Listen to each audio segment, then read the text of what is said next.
Creator is that voice that comes up with all the tangible things. Creator has instruments.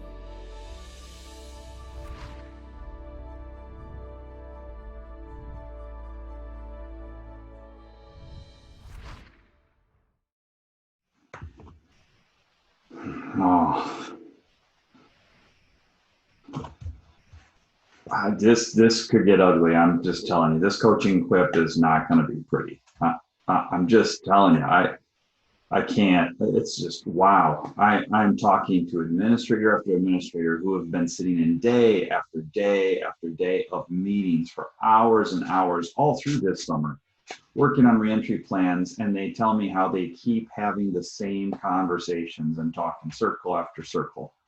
I mean, these are good people. These are smart people. They want to do the right thing. And I feel for you people. It's just over and over. I'm hearing the frustration and the stress that you've been facing.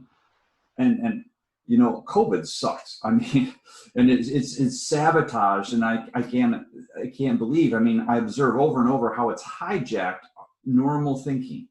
And so let me just take a moment to remind you of some basic processing tools. I mean, these are key tools, and they're tools that you probably know, but it's just amazing we've allowed COVID to hijack these very important tools in decision making.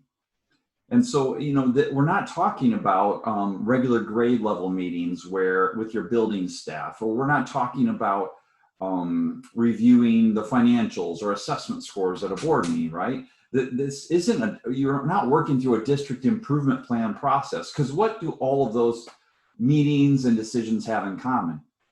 They're already mapped out. They're established processes, and we've been thrust into uncharted territory. And so COVID has really steered us away from good decision making and good processes. And so we have to punch COVID in the face and take charge of our processes again. So that's what I want to talk about here, because it's interesting. I've noticed that a number of districts and administrators, again, smart and good people, who have been working through trying to make a decision without a process to get there.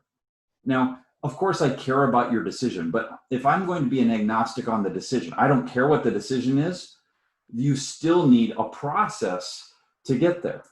That I do care about, because whatever the decision is at the end, you need a process. And imagine trying to make a decision without a process. And I see that happening too many times. It becomes exhausting. It's frustrating. It's a waste of thousands, if not across the state, millions of dollars. And it's also a waste of so much time that could be used in better ways. The stress is just through the roof. So again, let me just talk about a few key decision-making tools. And then we're actually this is going to be in two parts. I'm going to do a second coaching quip video on this, because this is just, I keep talking to more and more people, and every day I'm hearing from people who are struggling with this. All right, so first tool, and this sounds crazy, sounds very fundamental, but what is the purpose of your meeting? I'm talking to an administrator who gets an email on Monday who is just told we're having a meeting. They're not told what it's about. I've sat for hours watching teams. Again, some of our brightest minds have been lost their mind in the process of COVID. It's just made them think funky. And people with multiple doctorates who will sit in meetings for hours. And then when I get done observing the team, I'll ask every one of them to tell me what the purpose of that meeting was. And they can't tell me after sitting there for 3 hours. That's a problem. How effective do you think that meeting is? What kind of decision-making process is that? So again, what is the purpose of the meeting? It needs to be clearly defined. Number two, who is going to make the decision? That's got to be crystal clear. Is this going to be a collaborative decision of that particular group of people? Is it going to require other stakeholders that are going to be making the decision and being involved? If so, who are they, and when will they make that decision? Because who will make the decision and when is very important to understand. Is that group, is that meeting just going to be, in that group of people, just simply a steering team making a recommendation to a different person or group of people who will make the decision? Again, I can't tell you how many times a meeting starts and there's amazing frustration and confusion because it's not really clear on who's making the decision about the things discussed in that particular meeting. or multiple meetings? Number three, how are we going to make the decision? Let's say you're in a meeting with a group of people and you are, again, you know what the purpose of the meeting is, and you're there and that group of people are going to make the decision. Well, how will you make the decision?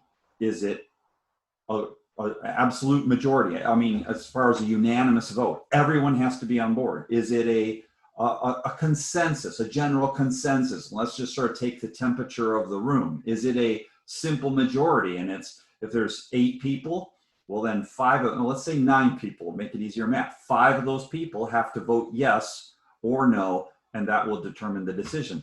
What happens if there is no decision? What if you're split 50-50 and you were working for a consensus or a collaborative decision and it's a 50-50 split? How will you decide the decision at that point? Is it a wise move would be to say, we are going to come back and we're going to get X, Y, and Z. We know what those things are that we have to make the decision.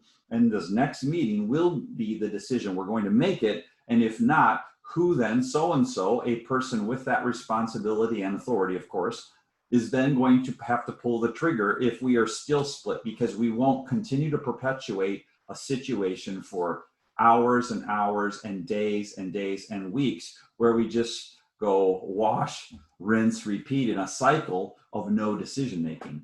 You need to be crystal clear on how we will make the decision.